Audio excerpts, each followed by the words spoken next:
So, hello everyone, welcome to another episode of Bites of Inspiration. So, this is the show where we dive deep into real stories from real people who have cracked some competitive career.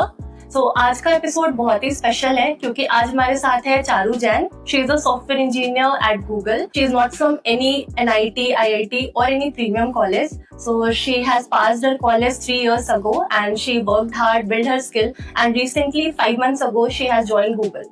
So, आज इस video में हम बात करेंगे इनकी journey के बारे में, इन्होंने क्या क्या चैलेंजेस फेस किए हैं और इनकी प्रिपरेशन स्ट्रैटेजीज क्या थी.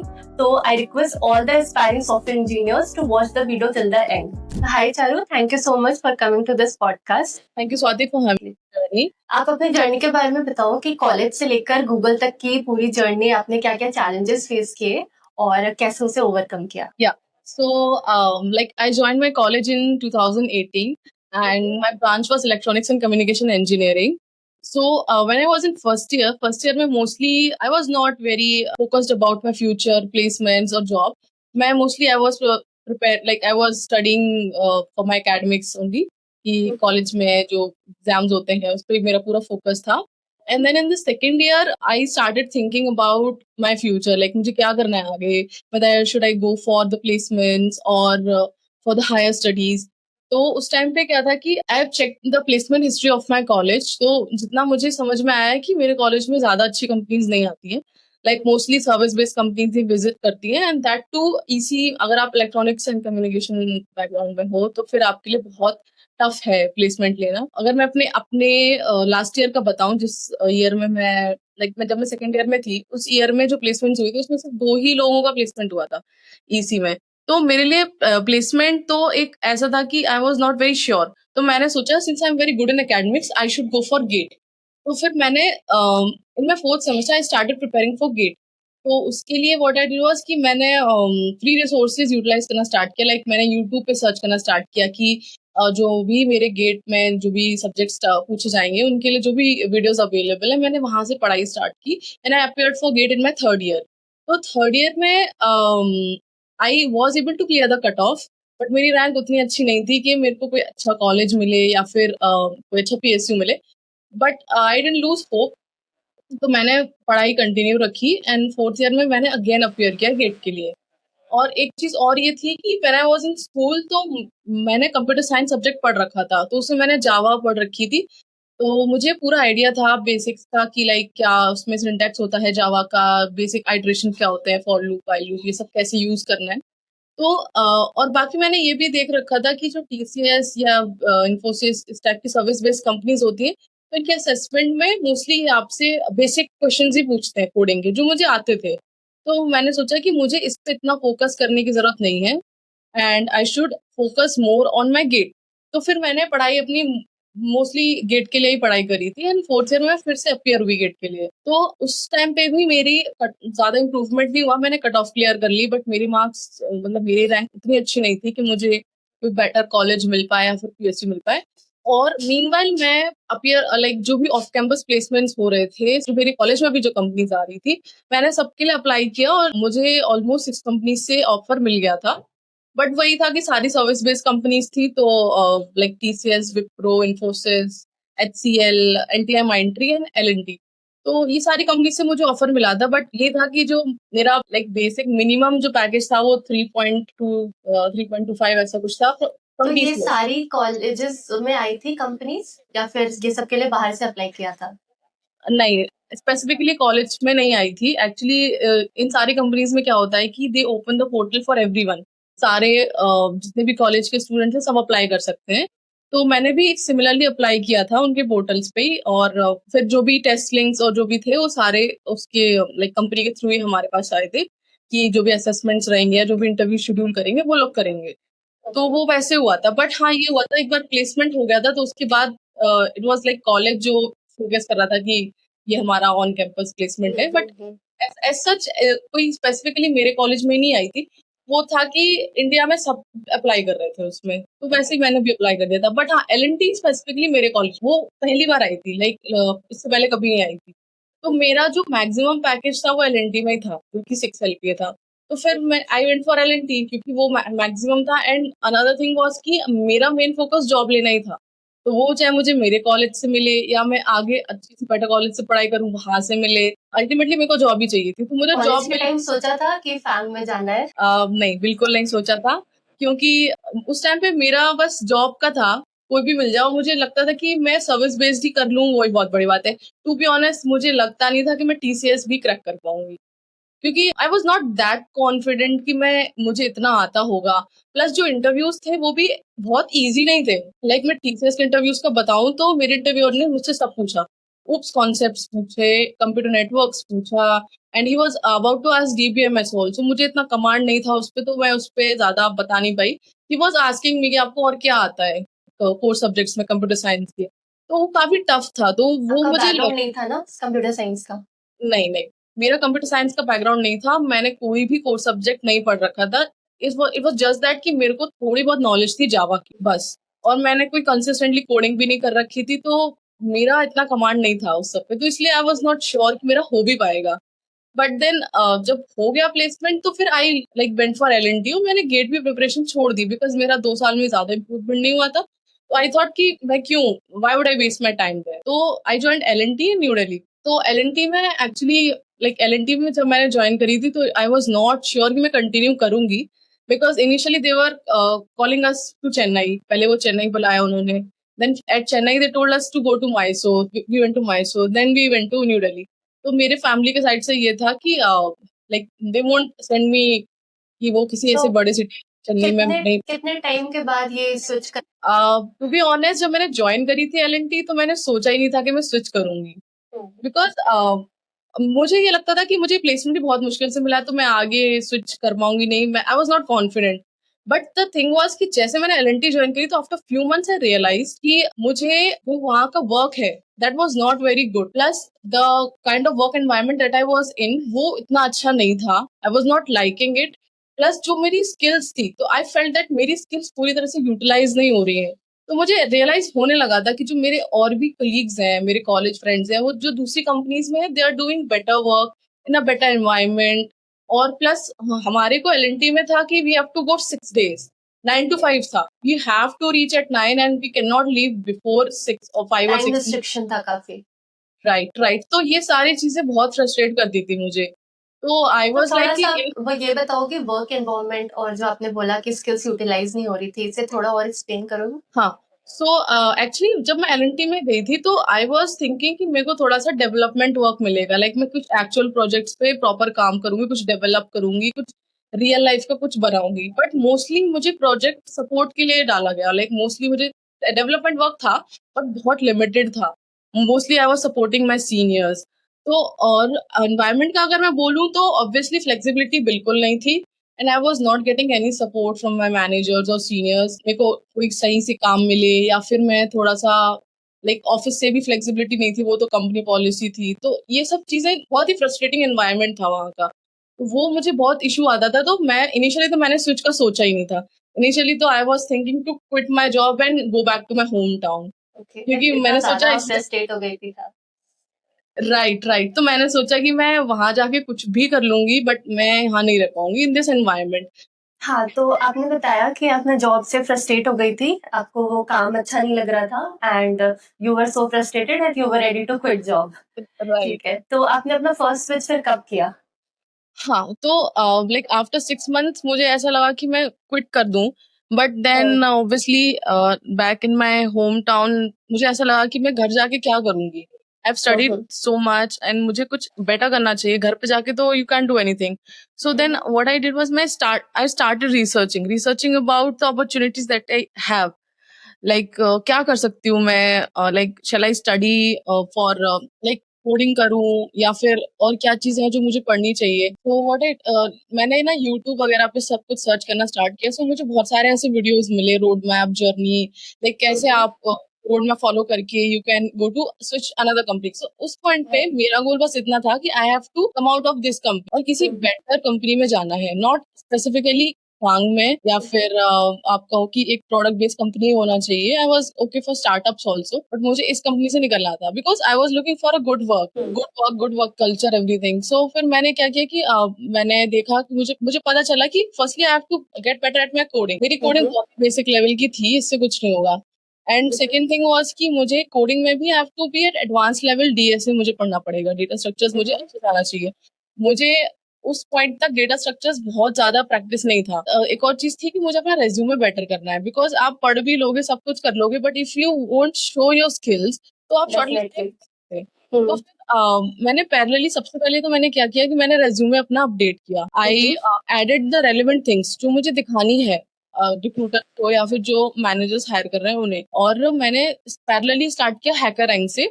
तो हैकर रैंक से मैंने पहले अपनी तो कोडिंग जो बेसिक जो मुझे आता था उसको मैं थोड़ा एडवांस किया। उसके बाद मैंने हैकर रैंक से स्विच करके लीड कोड पे स्टार्ट किया, क्योंकि आई गॉट टू नो कि LeetCode is the best platform to prepare for your interview. क्योंकि तो जब आपकी ये प्रिपरेशन चल रही थी तो आपको कोई गाइड करने वाला था या फिर ये सब कुछ आपने खुद से धीरे धीरे रिसर्च किया और खुद से उस पर काम किया फिर? नहीं, एक्चुअली मुझे ऐसा सच कोई गाइडेंस नहीं मिला। आई वॉज अलोन, लाइक मेरे दोस्त वगैरह भी सब लोग को इतना, किसी को ऐसा आइडिया नहीं था कि क्या करना चाहिए। सबका ऐसा था कि देवर फ्रॉम अ कॉलेज, कॉलेज से प्लेसमेंट होगा, किसी ने भी इतना कुछ किया नहीं था। तो मुझे ऐसा था कि मुझे खुद से करना पड़ा सब कुछ। तो मैंने एक एक करके ऐसी मैं वीडियोस देखती थी आफ्टर ऑफिस, कैसे क्या लोग क्या करते हैं, क्या एडवाइस देते हैं। यूट्यूब पे बहुत सारे वीडियोस ऐसे हैं जहाँ पे पीपल आर एडवाइसिंग। तो मैंने वही सब देखा, मैंने कॉमन चीजें देखी, कौन सी चीजें सब लोग बोल रहे हैं करने के लिए, कौन सी चीजें जिससे एक्चुअली रिजल्ट्स मिलते हैं, तो वो मैंने करना चालू किया। प्लस मेरी अब 9 to 5 थी, 6 days ऑफिस, तो उसके बाद मुझे ये सब कुछ करना पड़ता था। तो मैंने वही था, तभी मुझे अप्रोक्सीमेटली वन वन ईयर लग गया पूरा ये सब कुछ करने के लिए, क्योंकि 9 to 5 के बाद प्रिपरेशन करना काफी मुश्किल हो जाता है। रियली टफ, बहुत टफ है मेरे लिए। एक इशू ये भी था कि मैं इंटरव्यूज के लिए कैसे अपियर करूं, बिकॉज मेरे ऑफिस में I can not take leaves also. Okay, leaves भी अलाउड नहीं थे? का भी इट वाज बहुत बड़ा इशू था। You have to give a valid reason, medical reason, to provide proofs, और लीव्स भी ऐसे कुछ फिक्स नंबर्स ऑफ लीव्स नहीं मिलते थे कि आप बिना रीजन दिए हुए फॉर पर्सनल थिंग्स लीव्स ले सकते हो? No, you have to give a specific reason कि क्यों चाहिए है लीव, और फिर ही आप लीव ले सकते हो। और आप अगर आप जैसे, एक पॉइंट ऐसा आता है ना कि you are like getting multiple interviews, हर दूसरे दिन यू हैव इंटरव्यूज, तो आप इतना फ्रीक्वेंट लीव्स ले ही नहीं सकते हो, दे विल नॉट अलाउ। फिर आपने कैसे मैनेज किया फिर इंटरव्यूज और प्रिपरेशन तो आप ऑफिस के बाद आपने बताया कि 9 to 5 के बाद आप रात में फिर पढ़ती थी, बट इंटरव्यूज के लिए फिर कैसे मैनेज किया? इंटरव्यूज के लिए वो बहुत टफ था एक्चुअली। मुझे बोलना पड़ता था, लाइक ऐसा था कि वो लीव्स नहीं देंगे but they will allow work from home. Like ऐसा था कि वंस और ट्वाइस अ मंथ ऐसे करके। तो मैं ऐसे बोल देती थी लाइक कि कभी की मेडिकल इशू है बट आई कैन वर्क, तो वर्क फ्रॉम होम अलाउ कर देंगे। तो वैसे करके मैंने थोड़ा थोड़ा करके मैनेज किया। और मोस्टली ना मैं ट्राई करती थी कि जो इंटरव्यूज हो ना वो मेरे आफ्टर 5 हो। लाइक कभी कभी ऐसा होता है कि आपको स्लॉट्स मिल जाते हैं आफ्टर 5। मैं रिक्वेस्ट करती थी रिक्रूटर से कि मेरा ये इशू है, 9 to 5 मैं अवेलेबल नहीं हूँ, आप प्लीज 5 या 6 इस टाइम पे कर दो मेरे लिए। तो मैंने उस एलएनटी में जितने भी इंटरव्यूज दिए मोस्टली आफ्टर 5 ही दिए। ओके, बट बहुत सारे रिक्रूटर्स बोलते हैं कि हमें ऑफिस टाइम में ही इंटरव्यू करवाना है, सो उनका रिस्ट्रिक्शन होता है कि 5 या 6 से पहले ही करवाना है। हाँ हाँ, बट एक्चुअली उस टाइम पे ना मैं स्टार्टअप्स के लिए भी ओपन थी, तो स्टार्टअप्स में वो करवा देते हैं आपके लिए ऐसा। प्रोडक्ट बेस्ड में जहाँ पे वर्क लाइफ बैलेंस काफी अच्छा है ना, वहाँ पे नहीं लेता वहाँ पे कोई। ऑफिस टाइम पे ही करवाना चाहते हैं। मैंने भी रिक्वेस्ट किया था, मेरा भी वर्क फ्रॉम होम का भी इशू था जब मैं माइक्रोसॉफ्ट से पहले सैमसंग में थी और स्विच का प्रिपरेशन कर रही थी। तो यही रिक्रूटर्स बोलते थे कि आई was looking for product based company, MNCs के लिए देख रही थी। तो हर रिक्रूटर ने मुझे यही बोला था कि 5-6 बजे से पहले हम ऑफिस टाइम में ही करवाना है इंटरव्यूज। राइट, वो मेरे लिए भी बहुत इशू हुआ था उस टाइम के लिए। मैंने बोला ना आपको कि मैं ना वर्क ले लेती थी, ऐसे वंस इन अ वाइल कर सकते हो, बट मैं कोशिश फ्रीक्वेंटली नहीं कर सकते हो आप। हाँ, राइट। यहाँ पे नहीं कर सकती थी हर क्योंकि दूसरे वो दिन तो आप बहुत। नहीं ले सकते हो वर्क फ्रॉम होम, राइट? हाँ हाँ, तो इसीलिए हाँ, तो वो मैंने, ये तो तब हुआ जब मेरा शॉर्टलिस्ट होने लगा, बट उससे पहले आई वाज लाइक, मेरा आप ये समझ लो कि ऑलमोस्ट 1 ईयर तक तो मेरा रिज्यूमे शॉर्टलिस्ट ही नहीं हो रहा था कहीं पे। Okay. I was refining and refining and refining, में बार बार उसमें चेंजेस कर रही थी, क्योंकि कुछ ना कुछ इश्यूज रह ही जा रहे थे। कभी उसमें प्रॉपर स्किल्स अपडेटेड नहीं है, कभी उसमें आपका वर्क एक्सपीरियंस ठीक से अपडेटेड नहीं है, कभी उसमें कुछ एक्स्ट्रा प्रोजेक्ट्स हैं वो हमें हटाने पड़ रहे थे। और कभी कभी ये हो रहा था कि आपकी बहुत सारी चीजें आपको शोकेस करनी होती है, जैसे आपकी लीड कोड प्रोफाइल आपको शो करनी है, हैकर रैंक। अब मेरे पास when I started I didn't have any profile, ना मेरे पास ऐसे हैकर रैंक था, लीड कोड था, but once I started building up my profile, तो मैंने क्या किया कि मैंने उनको अपडेट करना स्टार्ट कर दिया अपने रेज्यूमे में। तो ऐसे ऐसे करके आई अपडेटेड माई रेज्यूमे, मुझे एटीएस के बारे में पता चला। तो आई ट्राइड एटीएस ऑल्सो कि मेरा रेज्यूमे कितना एटीएस फ्रेंडली है। और फिर मैंने कंपनीज में अप्लाई करना स्टार्ट किया। तो मेरे पास आफ्टर 1 ईयर मेरे पास एक ऑफर था स्टार्टअप से, और एक ऑफर था प्रोडक्ट बेस्ड कंपनी से, जो मेरी प्रीवियस कंपनी थी उससे। तो वो मैंने वो कंपनी ज्वाइन करी। I join the product based company इन बैंगलोर। और फिर बैंगलोर में भी मैंने जब ये कंपनी ज्वाइन करी, it was product based company, मतलब यहाँ पे एलएनटी से काफी चीजें बहुत अच्छी थी, like the kind of work, actual development work कर रही थी मैं, कुछ सपोर्ट नहीं था। और वर्क लाइफ बैलेंस भी बेटर था एलएनटी से। और यहाँ पे मेरी स्किल्स भी बहुत अच्छी यूटिलाइज हो रही थी, और लाइक फ्लेक्सिबिलिटी थी कि ऐसा नहीं था आपको 9 बजे आना है, 5 बजे जाना है। यू हैव द फ्लेक्सिबिलिटी, आप जब आना चाहो। लाइक एक टाइम होता था कि आप 11 बजे तक भी आ सकते हो, है ना। अगर आपका काम नहीं है या फिर you want to go home, घर जाके काम करना है, तो यू कैन लीव ऑल्सो। कोई वहां पे आपको परेशान नहीं करेगा कि नहीं आपको इतने से इतना टाइम कंप्लीट करना ही है। तो ये सब बहुत अच्छा था उस कंपनी में। बट फिर स्टिल कैसे मोटिवेशन आया कि गूगल में अप्लाई करना है? नो, एक्चुअली गूगल में मैंने अप्लाई नहीं किया। सो हुआ क्या था कि हाँ, और एक और चीज अच्छी ये हुई थी कि इस कंपनी में मेरा 5 डेज ऑफिस हो गया था। I was getting Saturday and Sunday off for the first time, तो ये चीज बहुत अच्छी थी। एंड गूगल में मैंने अप्लाई नहीं किया। एक्चुअली मैंने बस ये सोचा कि this is not my end goal, क्योंकि मैं पढ़ ही रही थी, पढ़ते पढ़ते मुझे ये जॉब स्विच हो गया, तो मेरी पढ़ाई कंप्लीट नहीं हुई थी। आई वॉज लाइक स्टिल मुझे ग्राफ एडवांस लेवल पे जाना था, डीपी एडवांस लेवल पे पढ़ना था, सब कुछ पढ़ना था। और फिर मैंने सोचा कि व्हाई नॉट अप्लाई ऑल्सो, कि मैं पढ़ ही रही हूँ सब कुछ, तो मैं अप्लाई भी करती रहती हूँ, maybe I can get a better job. Actually जब मैंने फर्स्ट स्विच किया ना, तो मेरे पास सबसे बड़ा इशू ये आया था कि मेरा पहला जो सीटीसी था वो बहुत कम था। तो उस वजह से सेकंड जॉब में मुझे उतना सीटीसी नहीं मिल पाया। बिकॉज उन्होंने यही रीजन दिया लास्ट सीटीसी की वजह से हो जाता है इशू। राइट। तो मैं डिजर्व कर रही थी ज्यादा, बट मुझे मिल नहीं रहा था। मतलब मैंने मेहनत बहुत की, बट वो मुझे दे नहीं रहे। तो वो काफी एक इशू रहा, मतलब मेरे माइंड में था कि मैं इससे ज्यादा डिजर्व करती हूँ, तो मुझे मेहनत करनी चाहिए, प्लस मुझे अप्लाई करते रहना चाहिए। तो मैंने वही प्रोसेस, आप पढ़ ही रही थी तो साथ साथ में अप्लाई भी किया था? हाँ, मैंने अप्लाई किया, मैंने अपना पढ़ाई भी करी, रेज्यूमे भी अपडेट किया। उसके बाद मैंने अपने दूसरी जॉब का एक्सपीरियंस ऐड किया, और जो स्किल्स मैं पढ़ती जा रही थी वो मैं ऐड करती जा रही थी। और मैंने लाइक इस पूरे प्रोसेस में मैंने बहुत सारे कंपनीज के इंटरव्यूज दे लिए थे। लाइक गूगल तो है ही, Google, Uber, Microsoft, Flipkart, Amazon, Airtel, लेक्सोटेल, यूकेजी, और दो और थे। तो इन सब के इंटरव्यूज मैंने दिए। एंड मैं जब तक मेरे गूगल के इंटरव्यूज खत्म हुए थे, तब तक मेरे पास इनमें से बहुत सारी कंपनीज के ऑफर आ चुके थे। तो गूगल में एक्चुअली मैंने अप्लाई नहीं किया था, मैंने एक्चुअली किसी कंपनी में अप्लाई नहीं किया था। मेरे पास रिक्रूटर रीच आउट कर रहे थे बिकॉज ऑफ माई रेज्यूमे। हाँ, तो मेरे पास रिक्रूटर्स रीच आउट कर रहे थे। एंड जब गूगल रिक्रूटर्स आपको कैसे रीच आउट कर रहे थे? लिंक्डइन के थ्रू या फिर आप किसी और प्लेटफॉर्म पे आपने रेज्यूमे डाला था? हाँ, एक्चुअली लिंक्डइन के थ्रू ही कर रहे थे, क्योंकि मैंने लिंक्डइन पे when I started my journey in L&T ना, तो I updated my resume on LinkedIn. उसमें मेरा कॉन्टैक्ट, मेरे ईमेल सब कुछ था। तो I was getting calls from there only. तो और प्लस मैं पैरेलली Naukri.com पे और इंस्टा हायर पे भी अपनी प्रोफाइल अपडेट कर रखी थी। तो जब मैं L&T में थी, तो मेरे पास मोस्टली Naukri.com से ही आ रहा था कॉल। और जो ये इन सारे कंपनीज क्या है, ये सारे मेरे पास लिंक्डइन से ही है। They picked up my details, contact details from LinkedIn, जहाँ पे मैंने रिज्यूमे अपडेट किया था। वहां से उन्होंने मुझे कॉल किया, they asked me if I am looking for a switch, और मैं इंटरव्यूज के लिए तैयार हूँ या नहीं। So I got the calls from them. और गूगल का तो जिस दिन कॉल आया था, I was not ready to be honest. मैं उस टाइम पे भी पढ़ ही रही थी। लाइक ग्राफ्स भी ऐसा था कि मैं अभी डीपी का तो कोई एंड नहीं है, आप कितना भी पढ़ते जाओ, वो बहुत एडवांस तक जा सकती है। एंड ग्राफ्स भी मैं ऑलमोस्ट एडवांस लेवल के एंड पे ही थी। तो मुझे ऐसा लगा नहीं था कि मैं कर पाऊंगी, but then I thought once in a lifetime opportunity है, अगर मैंने अभी मिस कर दी तो पता नहीं कब आएगी। तो मुझे एक शॉट तो देना ही चाहिए। तो लाइक मैंने रिक्रूटर को बोला कि या I am ready for interviews, और मैंने 1-2 हफ्ते में ही अपना पहला राउंड दिया।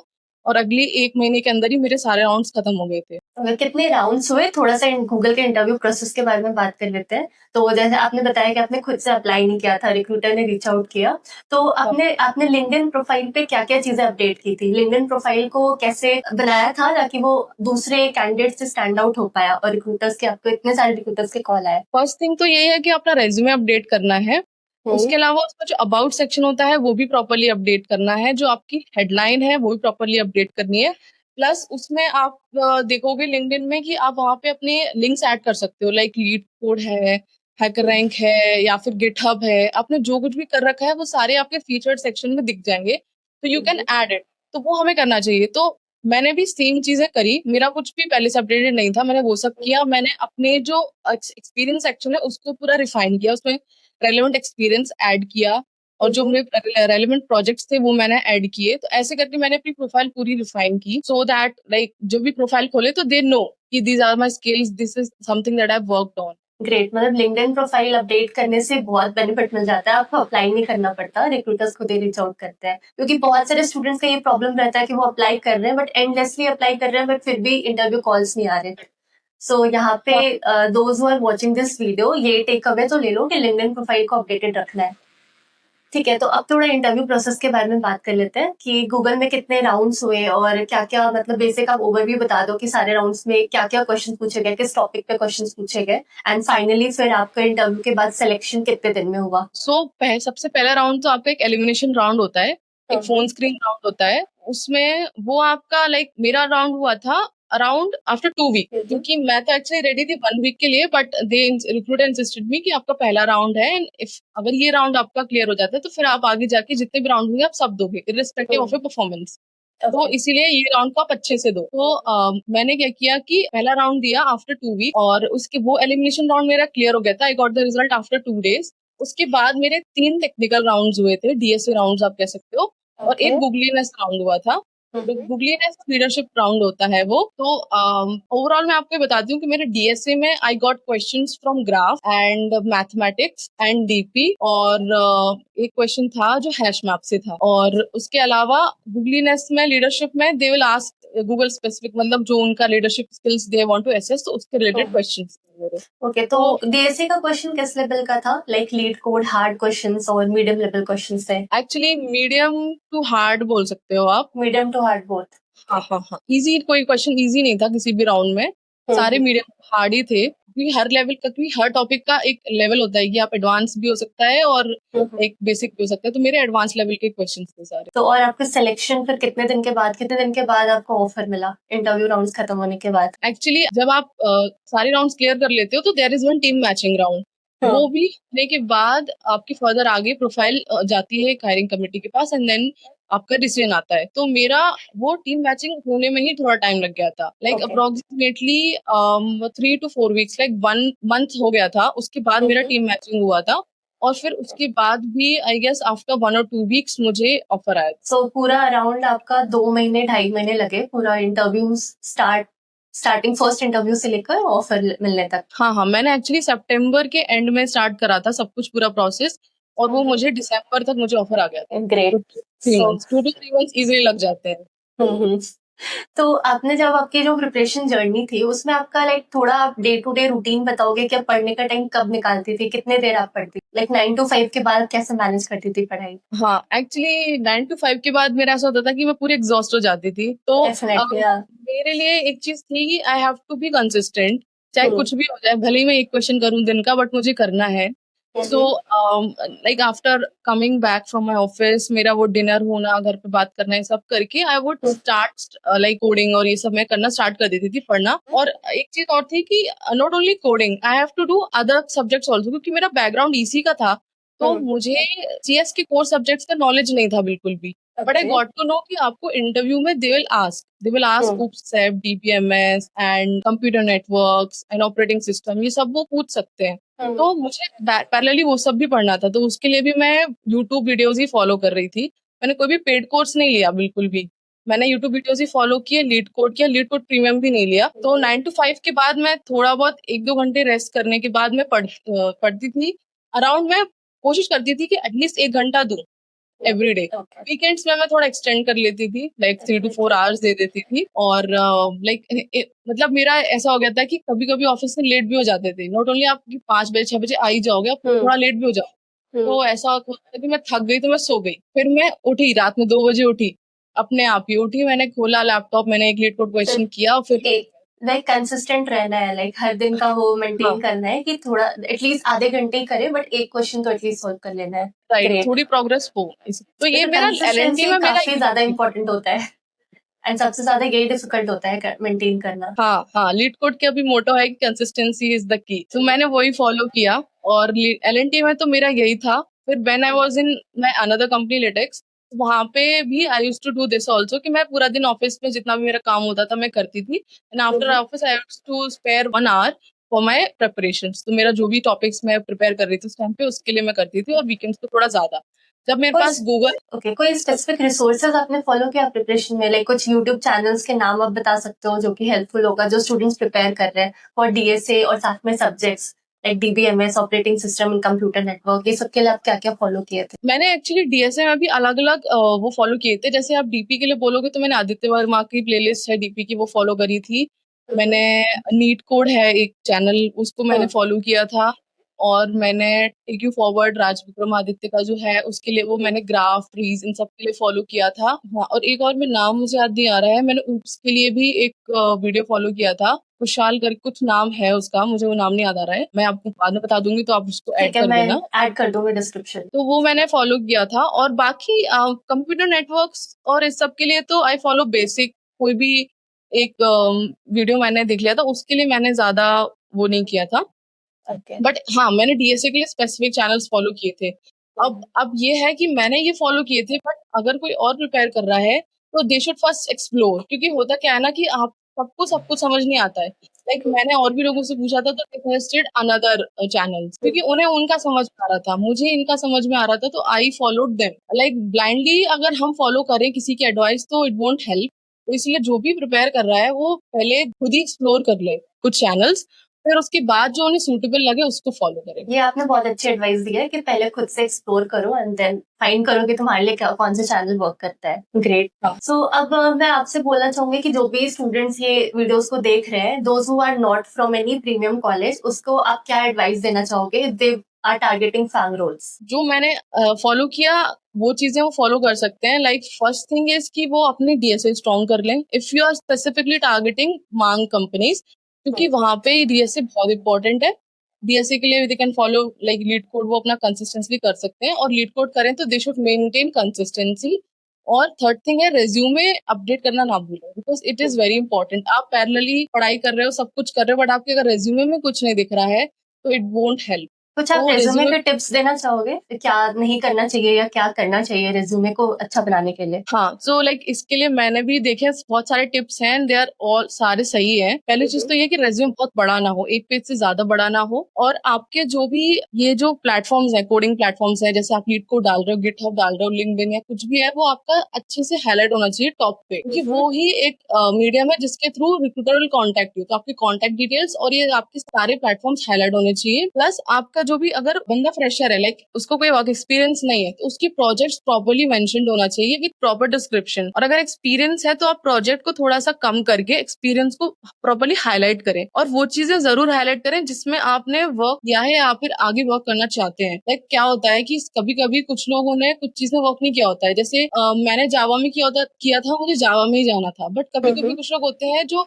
जावा में वर्क कर रहे हैं but they want to go into Python, तो वो क्या कर सकते हैं, they can work on the projects, Python projects पे वर्क करें, और वो अपने प्रोजेक्ट्स भी हाईलाइट करें, so that they will be eligible for applying for role for Python also.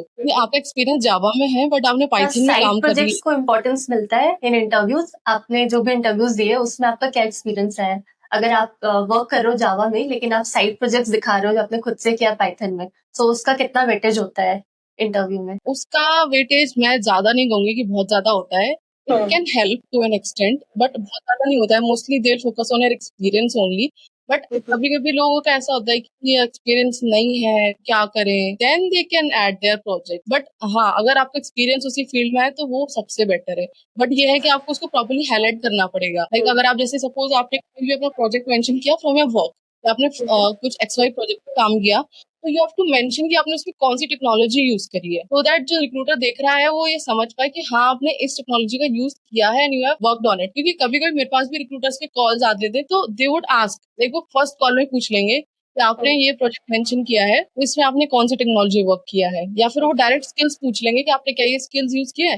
We have to justify उस पॉइंट पे कि आपने हाँ की है, इसमें यूज किया है, इस कंपनी में यूज किया, इतने टाइम तक यूज सो किया है। स्किल्स और टेक्नोलॉजीज लिखना इम्पोर्टेंट है रेज्यूमे में। बहुत इम्पोर्टेंट है ये चीज। सो आप एक मिस्टेक जो आपने की हो और you want others to learn from. मेरी मिस्टेक, मैं एक्चुअली मिस्टेक नहीं कहूंगी, बट मुझे इतना आइडिया नहीं था कि रेज्यूमे को लेके, जैसे हमने बात की, तो रेज्यूमे में क्या दिखाना है वो मुझे बिल्कुल आइडिया नहीं था। तो मैंने जैसे आपको बताया, मेरी पहली कंपनी में मेरा वर्क उतना अच्छा नहीं था, लाइक मोस्टली सपोर्ट था। तो मैंने पहली बार में क्या किया, एग्जैक्ट वर्क लिख दिया जो मैंने किया था। तो फिर क्या होता है कि मैंने उसको लिखते टाइम ना, जो मैंने आपको बोला ना, मैंने डेवलपमेंट सपोर्ट सब कुछ किया, प्रॉपर डेवलपमेंट नहीं था। तो मुझे क्या करना था उस पॉइंट पे, सिर्फ डेवलपमेंट लिखना चाहिए था। सपोर्ट वाला अगर मुझे नहीं आगे जाके सपोर्ट में काम करना है तो मुझे वो मेंशन नहीं करना चाहिए। बट मैंने गलती करी, मैंने उसमें डेवलपमेंट सपोर्ट सब कुछ ही लिख दिया, क्योंकि मुझे लगा कि सब कुछ बताना पड़ता है।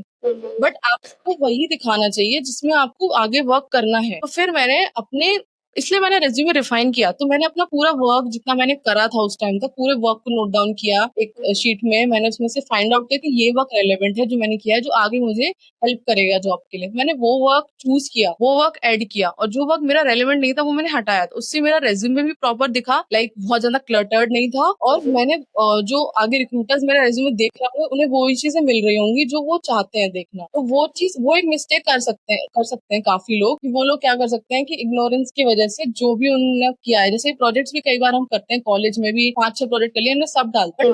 बहुत सारे प्रोजेक्ट होते हैं जो बिल्कुल रेलेवेंट नहीं है। लाइक आप जैसे मैं थी, तो मैंने एक एम्बेडेड प्रोजेक्ट कर रखा था, एम्बेडेड सिस्टम्स, मैंने वो डाल दिया। बल्कि उसका तो मुझे कोई रिक्वायरमेंट नहीं था, because I don't go into embedded. ये मुझे बहुत धीरे धीरे इम्पोर्टेंट रियलाइज है हुआ कि ये तो इम्पोर्टेंट राइट, जिसमें आप काम करना चाहते हो बस वही चीज को हाईलाइट करो जो कि रेलेवेंट है रोल के लिए। ये मिस्टेक काफी लोग करते हैं और ये काफी हेल्पफुल होगा जो भी ये वीडियो देख रहे हैं। तो आपने बहुत सारी चीजें बताई, आपने कैसे प्रिपेयर किया, आपने पूरी जर्नी के बारे में। Your journey is really very inspiring. So ये पॉडकास्ट को एंड करते हैं, और उससे पहले मैं बस आपसे 3-4 कुछ रैपिड फायर क्वेश्चंस पूछूंगी।